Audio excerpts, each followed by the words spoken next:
Mr. Hollywood with the world's most famous nerd, self-proclaimed, right? Professional nerd. I guess? Sure. I thought that was a quote. Awkward. It's Mr. Wil Wheaton. Will, and you've unleashed the beer today at Ottawa Comic Con, and I just had a taste. It tastes very good. Oh, I'm really glad that you like it. I really did, and I tried to launch my own beer, but people just kept getting yeast infections. It was a horrible ordeal. Awkward. Would you go into other products, wine maybe? So, a person can homebrew beer and make a beer that tastes as good and is as memorable as a commercially brewed beer for not a lot of money. I started homebrewing. My total startup investment was about $130 American a number of years ago.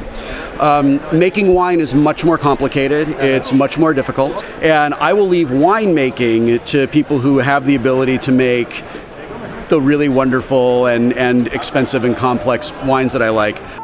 It's not gonna happen!